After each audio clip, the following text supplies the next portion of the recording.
5-6 इनके तने काट के ले आओ, 5-6 तने केले के ले आए और उसको ऐसे बराबर बराबर रख के उसको उसकी पत्तियों से बांध लिया। तो केले का जो पेड़ होता है ना, खोखला होता है, वो पानी में डूबता नहीं है। तो 5 का वो बनके एक नाव सी बन गई। उन्होंने कहा इस पर 2 आदमी बैठ के ऊपर चले जाओ उधर दूसरी पार, और वहां से एक आदमी को छोड़ के इसको वापस ले आना। एक एक करके सबको पार उतार दिया। जब चलने लगे तो उनके डिसाइपल्स थे, उन्होंने केलों के पेड़ों को, तनों को कंधे पे रख के उनका कहना क्या कर रहे हो? कहना गुरुजी ये तो बड़ी काम की चीज है। कहते ये काम की चीज थी, ये काम की चीज थी, अब ये बेकार है, अब इसका काम जो था वो पूरा हो गया। अब आप इसको बोझा, ऐसे सभी चीजों का बोझा उठाते चलोगे तो आप तो मुश्किल है, इसको यही छोड़ दो। ऐसे ही क्रोध है। मान लिया शुरू में आदमी क्रोधित होता है, किसी गलत चीज को बर्दाश्त, गलत चीज को सामने आती है। मान लिया अभी हम यहाँ बैठे हैं और कोई 2 टेररिस्ट आए और किसी बहन बेटी का हाथ पकड़ के खींचने लगे और हम वहां राम राम राम राम करते रहे और क्रोध भी ना आए और हमारे अंदर जोश भी ना आए, तो ऐसी आध्यात्मिकता किस काम की? जब उसकी जरूरत है तो उसको करो। लेकिन क्रोध के बारे में ये बताया जाता है कि एक स्टेज पर तो जब तक आपको उस क्रोध का वो लेवल नहीं आता तब तक वो अंदर से आप क्रोधित होते हैं और उस क्रोध में आपकी शक्ति बढ़ जाती है। आप बहुत सा काम ऐसा कर डालते हो गुस्से में कि जो ऑर्डिनरी हालत में नहीं कर सकते।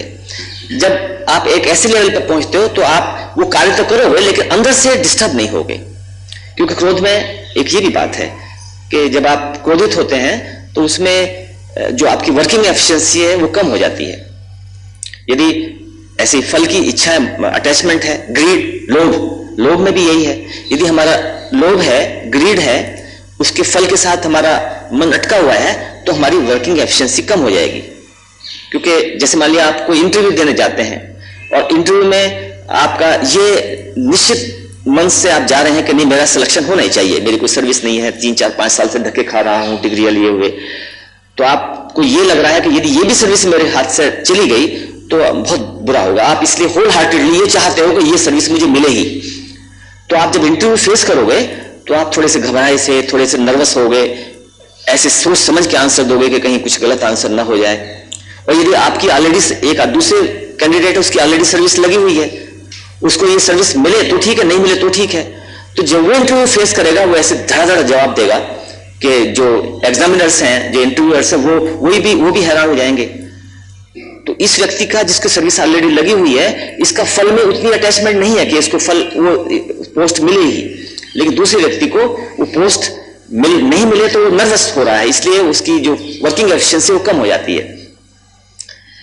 यदि डॉक्टर ऑपरेशन करता है, ऑपरेशन वो किसी दूसरे पेशेंट का करता है जिससे उसके साथ कोई लिंक नहीं है कि बचे तो ठीक है, नहीं बचे तो ठीक है, ड्यूटी पूरी कर रहा है तो ऑपरेशन बड़ी सक्सेसफुली कर लेगा।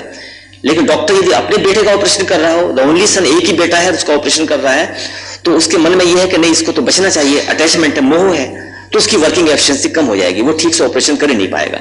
इसलिए डॉक्टर लोग जो है अपना या अपने बच्चों का ऑपरेशन नहीं करते, दूसरों को ले आते हैं क्योंकि नर्वस ना हो जाए। इसलिए मोह या ये भी है, काम, क्रोध, मद, लोभ, मोह, ये अपनी जगह पर एक टाइम पर यूजफुल है और एक टाइम पर वो यूजलेस है। अब आपको ये देखना है कि आपका कौन सा लेवल है। गृहस्थ जीवन को पार कर गए फिर भी आप मोह माया में फंसे हुए हो। जब बच्चा छोटा है, बच्चे छोटे हैं, उनके लिए पढ़ाना, उनको करना, मोह में रहना, वो तो अच्छी बात है, तो वो उस समय वो विकार नहीं है, लेकिन जब आपके लिए वो आवश्यक नहीं है तब वो विकार है। ये नीड पर डिपेंड करता है। जो नेचुरल नीड है, सर्कमस्टेंसेस ऐसे हैं कि आपको उस तरह का होना है, तो वो होते हुए भी उसमें बुराई नहीं है। कई हमारी ऐसी डिजायर्स होती हैं कि उनको यदि आप पूरा ना करें, दबा दें, जबरदस्ती दबा दें, तो बड़ा हैवक क्रिएट करती हैं बाद में जाके। डीप सबकॉन्शियस माइंड में चली जाती है, अनकॉन्शियस माइंड में वो डिजायर्स दब जाती हैं, तो उसकी जो पर्सनैलिटी वो स्प्लिट पर्सनैलिटी हो जाती है। यदि किसी आदमी ने अपनी इच्छाओं को, डिजायर्स को, अपनी कामनाओं को बहुत ज्यादा दबाया है तो वो स्प्लिट पर्सनैलिटी हो जाती है। जब भी कभी उसको मौका मिलेगा वो आग की तरह से विस्फोट हो जाएगा। इसलिए बहुत ही सेंसिटिविटी के साथ में, बहुत ही समझ के साथ में, कंट्रोलिंग के साथ में, समझ के साथ में इनके साथ डील करना है। ये सब जितने भी हमारे हैं ये विकार भी हैं और ये यूजफुल भी हैं। हर चीज जितने भी हैं, ग्रीड यदि हमारा लोभ नहीं है, आप जाते हो और काम करते हो और आप कोई पैसा नहीं कमाते और खाली हाथ गए और खाली हाथ आ गए, खूब दिन भर काम किया, तो घर में तो बीवी नहीं घुसने देगी कि आपने पूरे महीने काम किया और पेमेंट नहीं लाई, बच्चों को मैं कहां से खाना लाऊं, कहां से इनकी फीस जमा कराऊं। इसलिए जो 4 पुरुषार्थ हैं, धर्म, अर्थ, काम, मोक्ष। काम, कामना है ना, अर्थ, फाइनेंस, पैसा, ये दोनों भी आवश्यक हैं, लेकिन दोनों को बीच में रखा है, धर्म और मोक्ष के बीच में रखा है। पैसा कमाओ लेकिन धर्म के रास्ते से कमाओ, कामनाएं रखो, डिजायर्स, इच्छाओं को पूरी करो, लेकिन जो सुप्रीम डिजायर है मोक्ष पाने की, उसका भी ख्याल रखो कि ये जितनी भी डिजायर्स हैं छोटी मोटी, इनसे विराम नहीं मिलने वाला है, ये तो थोड़ी देर के लिए सेटिस्फेक्शन मिलेगा। जो सबसे ग्रेटेस्ट डिजायर है, बर्निंग डिजायर फॉर लिबरेशन, जिसको मुमुक्षुत्व शंकराचार्य ने कहा है, मुमुक्षुत्व, मुमुक्षा, बर्निंग डिजायर फॉर लिबरेशन। ये जो डिजायर्स हैं छोटी मोटी, रुपए की, पैसे की, संपत्ति की, भौतिक साधनों की, भोग विलास की जो डिजायर्स हैं, ये तो बहुत छोटी डिजायर्स हैं। इनको पूरी करने से जो सेटिस्फेक्शन या सुख मिलता है, शांति मिलती है, वो बहुत थोड़ी है, क्षणिक है। और मोक्ष पाने की जो डिजायर है वो कितनी सुप्रीम है, एक्चुअली इन ओरिजिनल सेंस ये कोई डिजायर नहीं है, ये तो बहुत सुप्रीम बात है। Great intensity to unite with the universal source, to become one with the universal life, to become completely free from all the bondages, सबसे मुक्ति, लिबरेशन की स्टेज, ये बहुत ऊंची बात है। तो कामनाओं की पूर्ति करते हुए, अपने इच्छाओं की, डिजायर्स की पूर्ति करते हुए, जो ग्रेटेस्ट कामना है वो रखें कि मोक्ष की डिजायर रखें।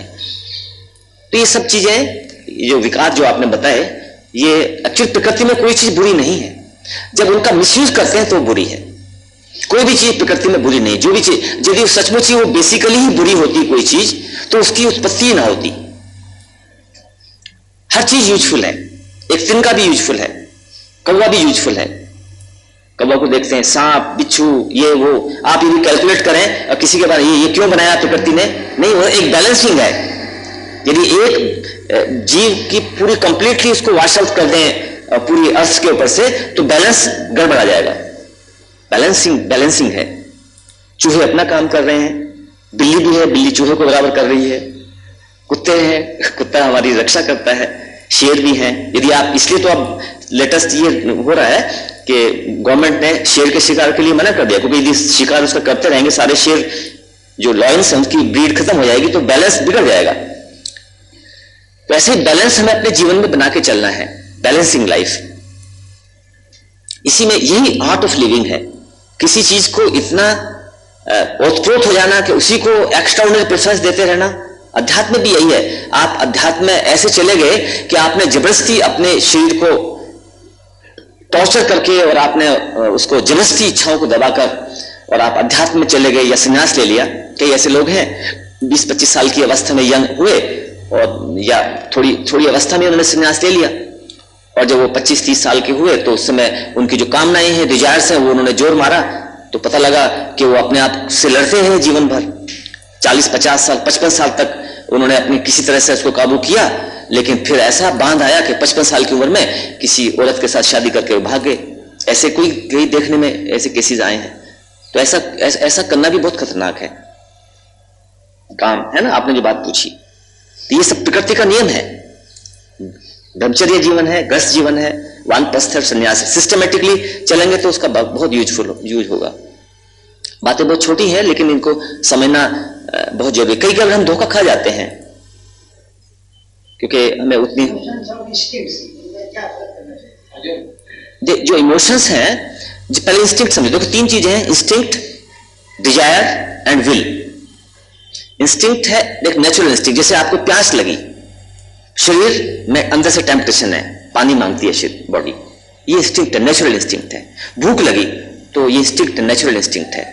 जानवरों की जो बिहेवियर है वो इंस्टिंक्टिव होता है, उनके अंदर कैलकुलेशन नहीं होती। भूख लगती है, अंदर से इंस्टिंक्ट होती है, जानवर को मारते हैं और खा लेते हैं, खत्म बात।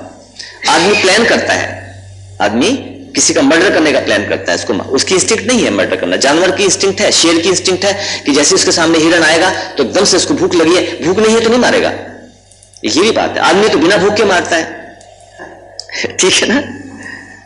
आदमी प्लान करता है, वो गलत है, क्योंकि उसकी फ्री विल आदमी को है। तो जो जानवरों में इंस्टिंक्ट है, ये जो शरीर है हमारा, ये जानवर है, इसकी इस एनिमल की अपनी इंस्टिंक्ट है। लेकिन जो मैं हूं, जो आत्मा हूं, वो जानवर नहीं है, वो बहुत उच्च कोटि का एक वो है। आपकी जो आत्मा है वो मनुष्य, जो मनुष्य उससे बना है, वो एनिमल में नहीं आता, वो उसका बिहेवियर इंस्टिंक्टिव नहीं होना चाहिए। बॉडी का इंस्टिंक्ट है, फिजिकल बॉडी की अपनी इंस्टिंक्ट है, एस्ट्रल बॉडी की अपनी इंस्टिंक्ट है, मेंटल बॉडी की अपनी इंस्टिंक्ट है। तो बॉडीली बिहेवियर इंस्टिंक्टिव होता है, लेकिन इन इंस्टिंक्ट को एक सिस्टम के अंदर पूरा करते हुए एक बैलेंस एटीट्यूड बनाते हुए आगे जाना है। यदि परवर्शन हो गया, इंस्टिंक्ट को आपने इस तरह से फुलफिल किया कि फिर उसका रिपीटिशन शुरू हो गया, pleasant sensation and unpleasant sensation, like and disliking, तो परवर्शन शुरू हो जाता है, फिर वो आदमी गलत रास्ते पर चला जाता है। इमोशंस जो है आपने बोला, इमोशंस हमारी एस्ट्रल बॉडी का फंक्शन है। एस्ट्रल बॉडी में कोई भी एकदम से इमोशंस एक तरह से है भावना अंदर। इतनी बड़ी लाइट क्यों जला दी? ये जरूरी है लाइट? अच्छा ठीक है। तो ये इमोशंस और इंस्टिंक्ट, जो डिजायर है, वो डिजायर में मन का, माइंड का पुट होता है, मेमोरी का पुट होता है, मेमोरी से डिजायर बन रही है, माइंड का उसमें साथ हो गया, मन का साथ हो गया, तो डिजायर पैदा होगी। विल है, विल पावर जिसको कहते हैं, इच्छा शक्ति, विल पावर, संकल्प शक्ति, उसमें ना एस्ट्रल बॉडी है ना उसमें मेंटल बॉडी है। जो विल पावर है वो हमारी आत्मा का वो है, आत्मा की का फंक्शन है, स्पिरिट का फंक्शन है। विल टू यूनाइट, एक विल पावर है अंदर कि जिस सोर्स के साथ हम जुड़े हुए थे, जिस सोर्स से हम आए हैं, उसी के साथ ही हम मिलना चाहते हैं। ये विल, इनबिल्ट विल हर एक के आदमी के अंदर है। जब तक ये विल पूरी नहीं होगी तब तक आदमी घूमता रहेगा, भागता दौड़ता रहेगा। तो will to unite, will to become one with universal source, वो विल पावर है, वो आत्मा का है। डिजायर जो है एस्ट्रल लेवल की है, और जो इंस्टिंक्ट है वो फिजिकल लेवल की है। ठीक है, थोड़ा हो ना, will, instinct, desires, emotions astral level के हैं। जी, इंस्टिंक्ट अपने आप होती है। अब आपको अपने आप भूख लगती है, शरीर बता देता है भूख लगती है, तो इंस्टिंक्ट है। लेकिन भूख लगने में फिर आप जब माइंड को करते हो, खाना खाने के लिए टेबल पे बैठे, और आपको 2 दिन पहले जो डिश ली थी आपने, वो मेंटल बॉडी ने मेमोरी में है, उसने रिकॉर्ड किया, बताया, वो जो बेटे वो जो रसमलाई परसों दी थी, देखो फ्रिज में रखी है क्या, वो लाओ निकाल के। ये इंस्टिंक्ट नहीं है, ये डिजायर है, ये बांधती है। वो नहीं है तो आपका मुंह सूख जाएगा कि वो इतनी बढ़िया चीज नहीं, आज ये क्या बना के रख दिया। यदि वो नहीं है, माइंड और वो एस्ट्रल डिजायर और वो काम नहीं कर रहा है, खाली बॉडी इंस्टिंक्ट है, तो जो खाना सामने आया उसको आप बड़े स्वादिष्ट तरीके से खाओगे। तो जीवन में ये एक बैलेंस होना बहुत बहुत जरूरी है। जो लोग बहुत पीछे बैठे हो, यहां आ जाओ ना, इतना दूर आपको सुनाई दे रहा है होगा। ये यहां इस लाइन में आ जाइए ना, भाई लोग जो पीछे बैठे हैं, यहाँ इस लाइन में आ जाइए, आइए प्लीज।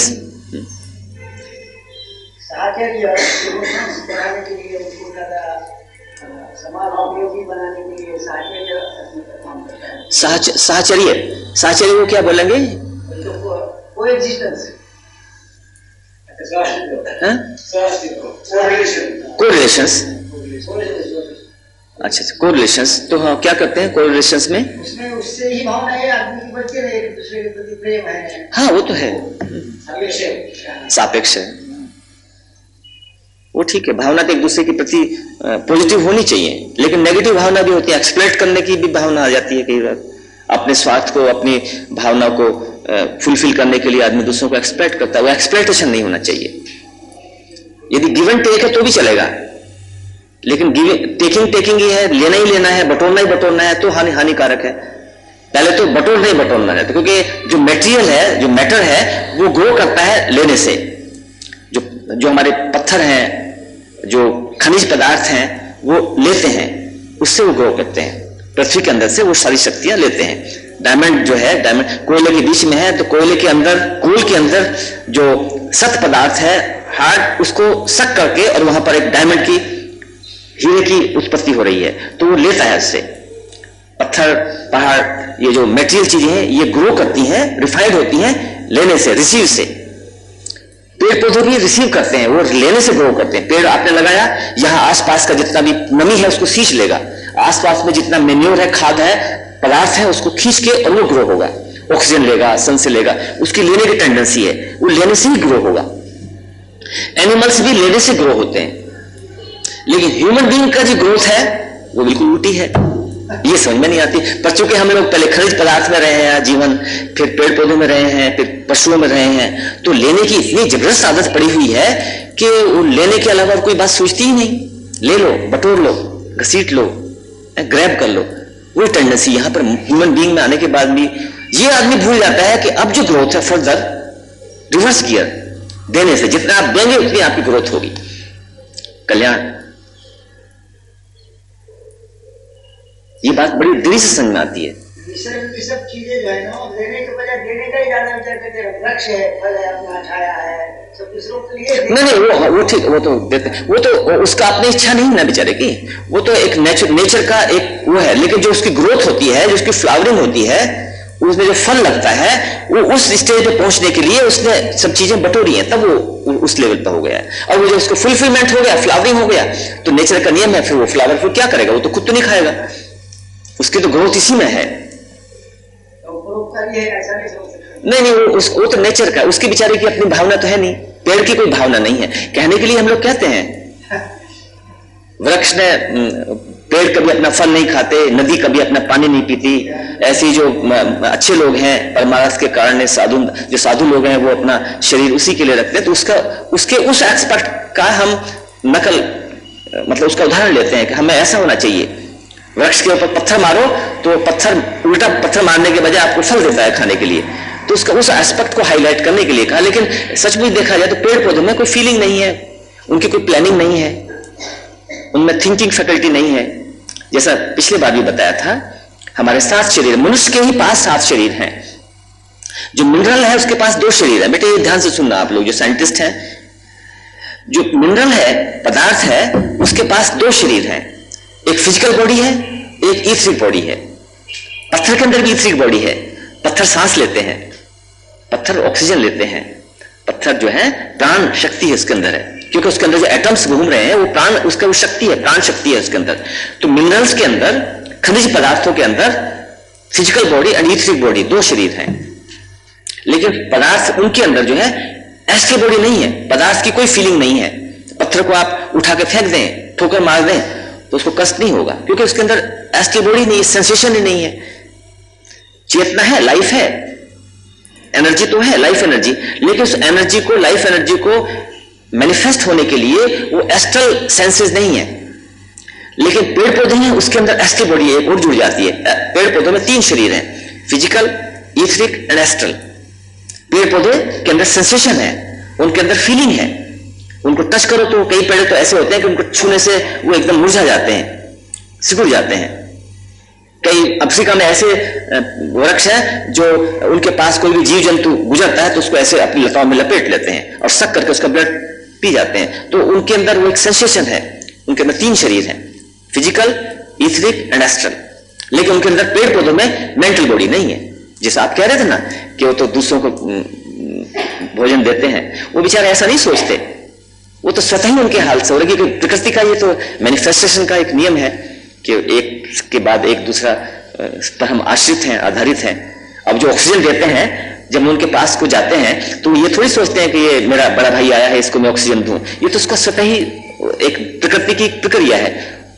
पेड़ पौधों के अंदर मेंटल बॉडी नहीं है, लोअर माइंड, मानसिक शरीर जो भी पूछ रही थी बेटी। एनिमल्स में लोअर माइंड, मेंटल बॉडी, मनोमय कोश, मानसिक शरीर और ऐड हो गया। 4 शरीर उसके भी हैं। 4 शरीर हमारे हैं और 4 शरीर एनिमल्स में भी हैं। तो हम में और एनिमल्स में कोई खास फर्क नहीं हुआ। फर्क है तो यह है कि हमारे जो 3 शरीर ऊंचे हैं, higher mental body, causal body, intuitional, spiritual body, वो 3 शरीर एनिमल्स में नहीं है। इसलिए जो लोग ये कहते हैं कि मनुष्य योनि से फिर हम कीट पतंगे की योनि में चले जाएंगे, भेड़ बकरी बन जाएंगे, कुत्ते बिल्ली बन जाएंगे, सांप बन जाएंगे, वो नॉन साइंटिफिक है। शास्त्रों में कुछ अलग ढंग से समझाने के लिए, ऐसा डराने के लिए कह देते हैं, देखो ऐसा गलत काम करोगे तो फिर गधे की योनि में चले जाओगे, कुत्ते बिल्ली की योनि में चले जाओगे। वो डराने के लिए, समझाने के लिए, लेकिन वो साइंटिफिक नहीं है। साइंटिफिक ये है कि अब जब आपके पास 7 शरीर हो गए, वो जो उच्च शरीर है 3, जिसको इंडिविजुअलिटी कहते हैं, और नीचे के 4 शरीर को पर्सनैलिटी कहते हैं। एनिमल्स में पर्सनैलिटी है, लेकिन एनिमल्स में इंडिविजुअलिटी नहीं है। उसमें जो हायर 3 शरीर है वो नहीं है। तो वो 3, अब ये जब डेथ के टाइम पे ये 4 शरीर एक एक करके हमारे मर जाते हैं, फिजिकल बॉडी की डेथ होगी, ईथरिक बॉडी की डेथ होगी, एस्ट्रल बॉडी की भी डेथ होगी, लोअर मेंटल बॉडी की डेथ होगी, और जो इंडिविजुअलिटी है जो इसके अंदर थी, ये सब एक करके मर गए और ये इंडिविजुअलिटी घूम रही है। ये इंडिविजुअलिटी दोबारा जन्म ले रही है। इसको फिर लोअर मेंटल बॉडी बनेगी, इसके ऊपर फिर एस्ट्रल बॉडी बनेगी, इसके ऊपर ईथरिक बॉडी और फिजिकल बॉडी में जाकर ये ऑक्यूपाई कर लेगी। तो ये जो इंडिविजुअलिटी है ये एनिमल्स में कहां समाएगी? मान लिया ये इंडिविजुअलिटी को कुत्ते के शरीर में आप डाल दो, तो कुत्ते के शरीर में वो कैसे वो एडजस्ट नहीं हो पाएगी। मतलब एक पतले वायर में आप हाई वोल्टेज कैसे करोगे? तो फ्यूज उड़ जाएगा, मतलब जल जाएगा तार। तो ये साइंटिफिकली पॉसिबल नहीं है। एक्सेप्शंस बहुत सारे हैं, वो अलग की बात है, लेकिन जनरली यही रूल है कि जो ह्यूमन बीइंग एक बार आ गया, इवोल्यूशन का प्रोसेस है, वो नेक्स्ट बर्थ में ह्यूमन बीइंग ही बनेगा। और कभी मेल में जाता है, कभी फीमेल में जाता है, ये कोई रुकावट नहीं है, क्योंकि कुछ क्वालिटीज ऐसी हैं जो फीमेल बॉडी में रहने के बाद ही हम एक्वायर करते हैं, कुछ क्वालिटीज ऐसी हैं जो मेल बॉडी में जाने के बाद एक्वायर करते हैं, जैसे पुरुषार्थ है, शक्ति है, ये ह्यूमन बॉडी में, मेल बॉडी में ज्यादा है। वात्सल्य, प्रेम, करुणा, सहानुभूति, ये फीमेल बॉडीज में ज्यादा होता है। जैसे माँ अपने छोटे से बच्चे को, 2-3 दिन के बच्चे को पाल लेती है, आदमी के बस की नहीं है पालना, उसको पकड़ ही नहीं सकता उसको इस तरह से। हम लोगों ने देखा है कि बसों में माताएं अपने 1 महीने 2 महीने के बच्चों को ऐसे रखती हैं, मजाल उसको जरा सा भी हो जाए ऐसा, जबरदस्त चारों तरफ से उसको स्प्रिंगिंग एक्शन है कि उसको जरा सा भी झटका नहीं लगने देना चाहिए। जरा झटका लगेगा तो उसकी गर्दन बेचारे की ऐसी हो जाएगी, और दूसरा कोई लेता है तो उसकी या तो गर्दन ऐसे मुड़ जाएगी, जेंट्स नहीं ले सकते इस बात को। इसलिए वो जो वात्सल्य और प्रेम है, माँ की जो ममता है, इसकी दाद देनी पड़ेगी। और माताओं को भी चाहिए कि जो पुरुष के अंदर जो पुरुषार्थ है उसको अप्रिशिएट करें। ये तो काउंटर पार्ट है ना, कोई कंपटीशन नहीं है। हम कई लोग जो है कंपटीशन करने लगते हैं, ये तो महिला वर्ष है जी, महिला पुरुषों से सुपीरियर है, पुरुष कहते हैं महिलाएं से पुरुष सुपीरियर हैं। ये तो एक बेवकूफ वाली बात है, दोनों ही सुपीरियर हैं, दोनों ही बराबर हैं, हर एक का अपना अपना रूल है। गुलाब का फूल सुपीरियर है या कमल का फूल सुपीरियर है? फूल तो फूल ही है। ठीक है, आगे बढ़े, पूछिए। हाँ पूछिए, रिबर्थ आप पूछिए जो पूछना है। हाँ जी, मैं कोई आपको एक बात और बता दूं, आपको कोई भी सवाल आप पूछेंगे, यदि मुझे उसका आंसर नहीं आता होगा तो मैं बड़े आराम से कहूंगा कि ये मेरे को पता नहीं है। इसलिए जो बात आती होगी साइंटिफिक वे में, क्योंकि काफी मेरा विषय यही रहा है जीवन भर, तो इसलिए आपको किताबें पढ़ने से जो बात मिलेगी 5-10 साल में बहुत मगज पच्ची करनी पड़ेगी। तो यहाँ आपको रेडीमेड चीजें मिल रही हैं, इसलिए आप बेझिझक पूछिए सवाल। पुनर्जन्म तो बता, साइंटिफिक क्यों नहीं है? नहीं, मैंने ये कहा कि पुनर्जन्म साइंटिफिक नहीं है। मैंने कहा पुनर्जन्म, मनुष्य शरीर में जो आत्मा आ गई है वो दोबारा एनिमल्स में नहीं जाएगी, वो साइंटिफिक नहीं है, उसको मैंने कहा ना। मनुष्य शरीर में तो जाएगा, पुनर्जन्म तो उसका होगा ही। ये जो शरीर हम छोड़ेंगे, हमारे नीचे के 4 शरीर मर जाएंगे, जो इंडिविजुअलिटी, हम दोबारा फिर शरीर लेंगे आके, पुनर्जन्म तो होगा। पुनर्जन्म तो का सिद्धांत तो बड़ा अटूट है, रीइंकार्नेशन, उसको नहीं डिनाई किया। कई बार देखिए कम्युनिकेशन गैप हो गया, मैंने कुछ कहा, भाई साहब ने कुछ समझ लिया। वो मैंने ये कहा था, फिर से आप उसको ध्यान सुनिए, कि जो मनुष्य शरीर में एक बार आत्मा, जीवात्मा आ गई, लाइफ फोर्स, इंडिविजुअलिटी, वो इंडिविजुअलिटी जब जन्म लेगी दोबारा, चारों शरीर के डेथ के बाद जब दोबारा पुनर्जन्म होगा, तो उसका पुनर्जन्म मनुष्य योनि में ही होगा, पशु योनि में नहीं जाएगी। ये बात की थी। अब क्लियर हो ना जी? ऐसा किसी और को कोई डाउट है तो आप क्लियर कर लीजिए, नहीं तो यदि आप यहां से कोई गलत धारणा लेकर गए और वहां जाकर आपने कहा, भाई साहब आए थे त्यागी जी, उन्होंने तो ये बात कहा था पुनर्जन्म पॉसिबल नहीं है, तो बड़ा मुश्किल हो जाएगा। आप भी झूठे बनेंगे और मुझे भी झूठा बनाएंगे। इसलिए बात को ठीक से समझना बहुत आवश्यक है। हाँ, ओहो, 777 लाइफ अप्रोक्सीमेट हमारे लिए निर्धारित हैं। 777 जीवन हमें मिलने हैं। 700 जीवन तो आदमी ऐसे ही खाने पीने में, मौज मस्ती में, मायाजाल में बिता देता है। जो बाद के 77 जीवन हैं, उसमें 70 जीवन में वो कुछ सीखता है, इंटेलेक्चुअल माइंड को जोड़ देता है, विचार करता है, सिविलाइज्ड होता है। और जब 70 जीवन पूरे हो जाते हैं, जनरली वो बताएंगे बाद में, एक्सेप्शनल सब जगह है, और जब वो बाद के जो 7 जीवन हैं, उसमें जब वो इनिशिएट हो जाता है या अध्यात्म के रास्ते में एंटर कर जाता है, स्ट्रीम में जब हो जाता है, एक बार स्ट्रीम में आ गया, द्विज जिसको कहते हैं दूसरा जन्म, स्पिरिचुअल बर्थ उसकी हो गई, फिर 7 जीवन के अंदर उसको पूर्णता परफेक्शन या मोक्ष की स्थिति में वो पहुंच जाएगा। तो 700 जीवन तक देखिए, 700 जीवन हमने बहुत से लोगों ने बेकार कर दिए हैं। मतलब अगर वो इच्छा शक्ति बढ़ाता है और आध्यात्मिक आगे ज्यादा आगे बढ़ाता है तो जल्दी ये हो सकता है। हाँ जी जी बिल्कुल, ये जरूर नहीं है कि हाँ ये जरूर नहीं है कि 777 लाइफ ही जिए। महात्मा जो गौतम बुद्ध थे वो हमारी ह्यूमैनिटी के फ्लावर हैं, हमारे साथ ही उन्होंने यात्रा शुरू की ये जीवन की, और वो बहुत जल्दी करते करते थोड़े से जन्मों में ही आगे पहुंच गए और वो परफेक्शन की बुद्धत्व को प्राप्त हो गए। स्वामी विवेकानंद की बात आप कर रहे थे, ये भी परफेक्शन पे पहुंच गए। एनी बेसेंट, लेडबिटर, मैडम ब्लेवेट्स्की, अभी जो आपने हमारे जो महात्मा लोग हैं जो सोसाइटी के बैकग्राउंड में काम कर रहे हैं, वो सब हमारी ह्यूमैनिटी के फ्लावर हैं।